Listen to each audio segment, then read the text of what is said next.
व्यक्ति नहीं बन पाया जिसे बोधिसत्व की इस वर्ष भी डॉक्टर अम्बेडकर का इस मानद उपाधि से मनाया जा रहा है। और विभूषित किया जा सकता। अध्यक्ष से बात की, उन्होंने कहा कि साथियों, भीड़ जो नहीं है उसका मुख्य कारण की सरकार बाबा साहब डॉक्टर अम्बेडकर इस प्रणाली बस चुकास की अवकाश घोषित नहीं किया, लेकिन जैसे जैसे हमारे लोग के छुट्टी से निकल रहे वैसे वैसे लोग यहाँ आ रहे हैं। लेकिन मैंने कई लोगों ने महिलाओं से बात की, उन्होंने बात करने से मना कर दिया। महज केवल वहीं तक सीमित रह करके हमारी माताएं बहनें जो हमारे समाज में प्रेरणा का बुद्ध धर्म का और भी हमारी बहन बैठी हुई बहुत बड़ा धन्यवाद जखीरा तो तैयार कर लिया, मगर सार्थकता सोच तैयार नहीं हो पाई, जिसके दुष्परिणाम आज भी हम लोग देखते हैं और एक दूसरे पर कटाक्ष करते हुए भी नजर आते हैं।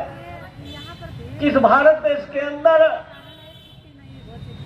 बुद्ध धर्म के सतही ज्ञान को लाने वाला इस भारत देश के अंदर पेरियार ही हुआ।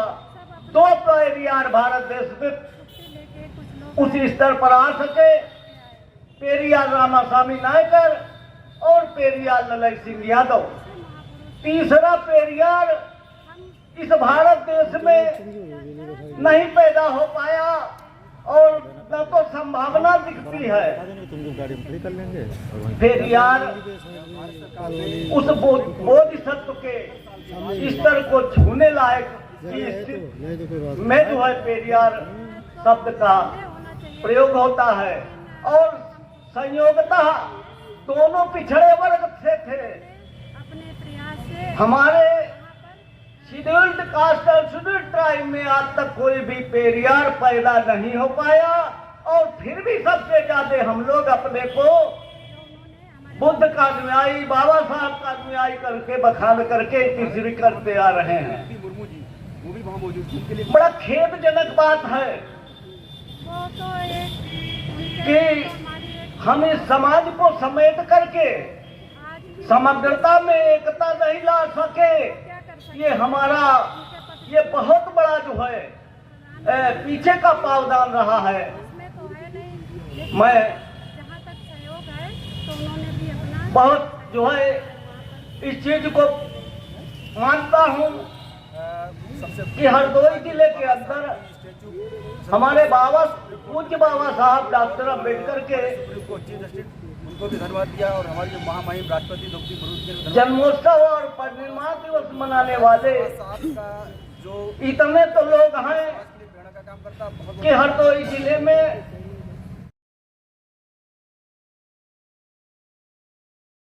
जय संविधान आप देख रहे हैं। तो जरूरत है हमें कारुण्य हृदय की, कहते थे हम डॉक्टर बाबा साहब अम्बेडकर तथागत गौतम के अनुयायी करुणा के वो सागर है, लेकिन हमारा हृदय निर्मल नहीं है। हम ईर्ष्या, दुर्भाव, निजी स्वार्थ इसमें पड़े रहते हैं। भाव से काम करते चले आ रहे हैं। तो जरूरत हम यही कहेंगे कि कोशिश जिन चीज़ों पर हो कि हमें संगठित हो। बाबा साहब ने जो मूलभूत 3 सिद्धांत बताए, शिक्षा होना, शिक्षित बनो, तो शिक्षित तो खैर लगभग हो रहे हैं, लेकिन आज के परिवेश में बदलती शिक्षा की जरूरत है, तकनीकी शिक्षा की। और संघर्ष की जहाँ तक बात है तो हम संघर्ष को तो बिल्कुल ही नहीं करते हैं। बात बात पर हम अपनी छोटी छोटी हितों के लिए हम अलग हो जाते हैं, बचना चाहते हैं। तो ये चाहेंगे हम लोग संगठित हों तभी कुछ कर सकते हैं। अलग गुटों से न बन करके हम एक साथ बैठे, एक साथ करें और उन पर विचार करें। और संघर्ष, जब ये 2 चीजें होंगे तो संघर्ष होगा। और बाबा साहब के मिशन पर चलने के लिए मान्यवर कांसीराम ही एक ऐसे व्यक्ति हुए थे जो चले थे, उनने पूरे समाज को बदल दिया था एक छोटे ही समय में। क्या हम उनका अनुसरण नहीं कर सकते हैं? उनने पूरे देश को संगठित कर दिया था अपने बहुजन समाज के लिए। तो जरूरत है हमको आज संगठित होने की, पहली जरूरत है, तभी हम कुछ कर पाएंगे। बस इन्हीं शब्दों के साथ हम आज ये श्रद्धा सुमन अपने अर्पित करता है।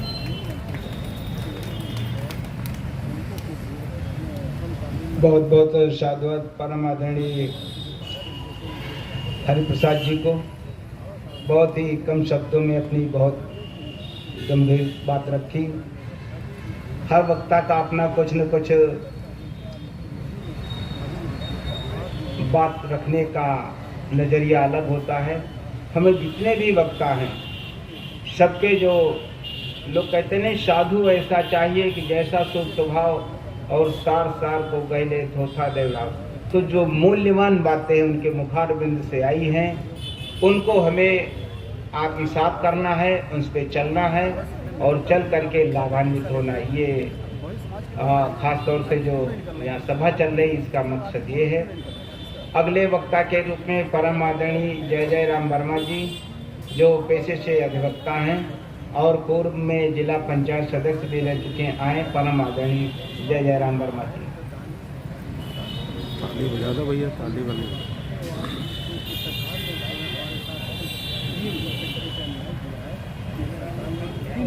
परम पूज्य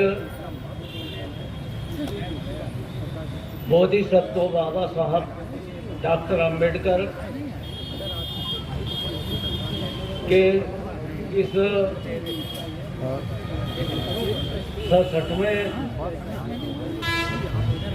श्रद्धांजलि अवसर पर हम अध्यक्ष से बात की, उन्होंने बताया कि हम हर वर्ष की तरह बाबा साहब डॉक्टर अंबेडकर के और उसके बाद की सरकार ने कृतित्व और व्यक्तित्व के विषय में और इसी वजह से कि हमारे सारे कर्मचारी कितना भी बखान करें ड्यूटी पे लगे हुए हैं, लेकिन जो लोग मूलतः और आगे जाते रहेंगे। समता करना, मैत्री और प्यार के संदेश को और जो कृत्य हो रहे हैं आज के परिवेश में अगर आप पूरी तरह की जा रही है या हमको परिष्कृत या तिरस्कृत किया जा रहा है वो आज किसी हो जाएंगे दुख धूप। चिट्ठी की कौन जरूरत है जब संविधान बतलाए तुम्हें। तुम छोड़ो दशहरा धन दूर करो, छोड़ो त्योहार हिंदुओं के ना होली का अपमान करो। तुम छोड़ो दशहरा दिवाली और रक्षाबंधन दूर करो। रक्षाबंधन के बारे में कह देते हैं लोग, अरे भाई उसमें क्या है, वो तो भाइयों का त्योहार है। तो कहा पुरुषों की व्यवस्था को पढ़ा नहीं, सुना नहीं, तो फिर आप तो वही बात थी। और रक्षाबंधन दूर करो, जो बुद्ध पूर्णिमा होती है उसका ही अब सम्मान करो। फिर महापुरुषों की कथा सुनाकर, फिर महापुरुषों की कथा सुनाकर मूल निवासियों का उत्थान करो। हो जाओ ने जरूरत है जब संविधान बतलाए। देश काल में जन्म लिया करके कल्याण दिखाओ मुझे।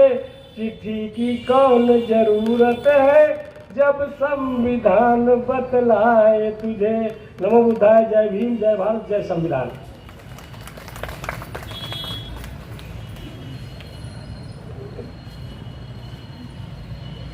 बहुत बहुत साधुवाद आपको। बहुत ही गीत के माध्यम से बाबा साहब का लगभग पूरी व्यवस्था बताती।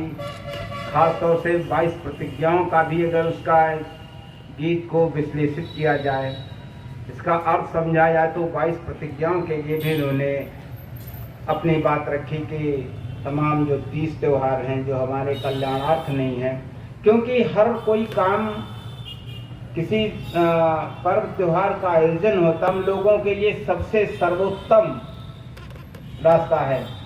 इसके अलावा मेरा कोई रास्ता नहीं, जो बुद्ध ने बताया है इसके अलावा मेरा कोई भी रास्ता नहीं है। तो यही प्रारंभ में था, यही मध्य में है और यही अंत में होगा।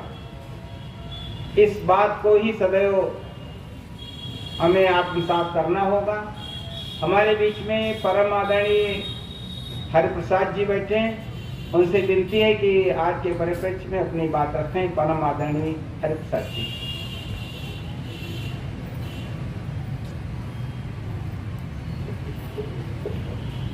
सर्वप्रथम आज बाबा साहब के अभिमान दिवस पर सबसे पहले मैं उनके चरणों में